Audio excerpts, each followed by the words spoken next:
আসসালামু আলাইকুম। আজকে আপনাদের সাথে চট্টগ্রামের খুবই জনপ্রিয় একটি খাবার চৌপাকন পিঠা রেসিপিটা শেয়ার করব। হঠাৎ করে যদি কারো পিঠা খেতে ইচ্ছে করে, কোনো রকম নারকেল কোরানো কিংবা পুরের কোনো ঝামেলা ছাড়াই এত মজার একটা পিঠা হয়, এটা আসলে কেউ না বানালে বুঝতেই পারবেন না। খুবই তাড়াতাড়ি এবং খুবই অল্প উপকরণে এই পিঠাটা কিন্তু তৈরি করা যায়। তো এর জন্য আমি প্রথমে একটা কড়াইয়ের ভেতরে দুধ নিয়ে নিচ্ছি 1 কাপ। আপনারা চাইলে কিন্তু এখানে দুধের বদলে পানিও দিতে পারেন। তো দিয়ে দিচ্ছি ঘিটা কিন্তু অবশ্যই দেওয়ার চেষ্টা করবেন। যদি ঘি না থাকে সেক্ষেত্রে পরবর্তীতে আর কি ময়দাটার ভিতরে আপনারা 2 চামচ তেল ব্যবহার করতে পারেন, রান্নার রেগুলার তেল। তারপরে দিয়ে দিচ্ছি চিনি, তারপরে দিয়ে দিব লবণ।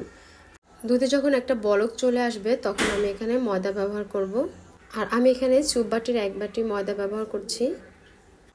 আর এই দুধের ভিতরে ময়দাটা কিন্তু খুব ভালো করে আর কি বলক আনিয়ে নিতে হবে, সিদ্ধ করে নিতে হবে আর কি, যাতে করে ময়দাটা খুব বেশি নরম হয়, সফট হয়, সেদিকে অবশ্যই একটু খেয়াল রাখতে হবে।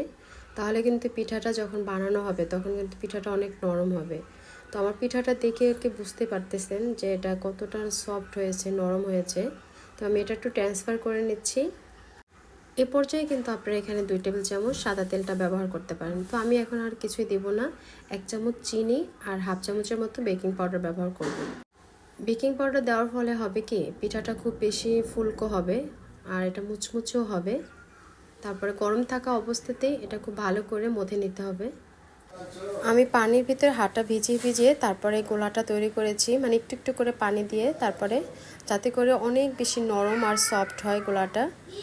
পিঠাটা অবশ্যই কিন্তু বাসায় একদিন হলো ট্রাই করে দেখবেন। আমি বলছি মানে এত নরম, এত মজার পিঠা আমি আর এর আগে কখনোই এভাবে বানাইনি। মানে আমি যখনই বানাইছি ডিম কিংবা এর ভিতরে শিরা, তারপরে এর ভিতরে পুর, কিন্তু একদম এগুলা ছাড়াই যে পিঠাটা এত নরম হয় এটা আমার আসলে জানাই ছিল না। এখন আমি ছোট ছোট করে গোলা করে নিয়েছি। আসলে আমি এটা ছোট করে রুটি বানিয়ে নিব। আপনারা চাইলে কিন্তু অনেক বড় করেও রুটি বানিয়ে তারপরে কেটে নিতে পারেন। আর পিঠার ডিজাইনের ব্যাপারে যদি বলতে চাই, এটা আসলে আপনার মনের মতো করে যেমন ইচ্ছা তেমন করে আর কি ডিজাইনটা করা যায়। কয়েকটা ডিজাইন আমি আপনাদের সাথে শেয়ার করছি। আর রুটিটা অবশ্যই একটু মোটা করে বেলে নিতে হবে। তো আমি স্কেল দিয়ে চৌকা চৌকা করে কেটে নিয়েছি কয়েকটা। বাকিটা আমি এমনি রুটি বানিয়েও তারপরেও করে নিয়েছি, সেটাও আপনাদের সাথে কয়েকটা শেয়ার করি, তাহলে আপনারা হয়তো বা ভালো করে বুঝতে পারবেন। আর কয়েকটা কাটিং আপনাদের সাথে শেয়ার করছি, আশা করছি আপনারা যখন পিঠাটা বানাবেন তখন একটু হলেও উপকারে আসবে।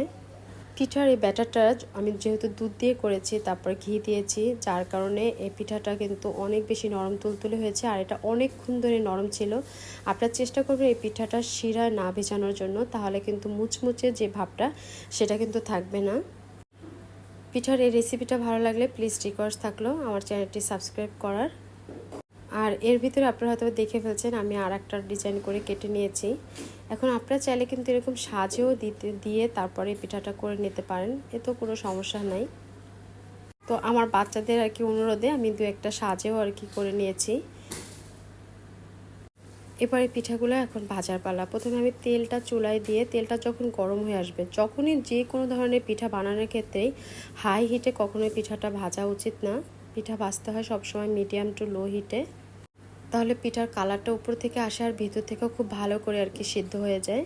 তো আমি একটা একটা করে আর কি পিঠাগুলো এখানে দিয়ে দিলাম। যখন দেখবেন যে পিঠাটা হয়ে যাবে তখন কিন্তু উপর দিকে ভেসে আসবে, পিঠাটা ফুলে একদম ভেসে আসবে। এটা বেকিং পাউডার দেওয়ার কারণে হয়েছে। যখন পিঠাটা আমার একটু লালচে করে হয়ে নিয়েছে তখন আমি পিঠাগুলো তুলে নিব আর এভাবে সবগুলো ভেজে নেব। তা আজ এ পর্যন্তই। আল্লাহ হাফেজ।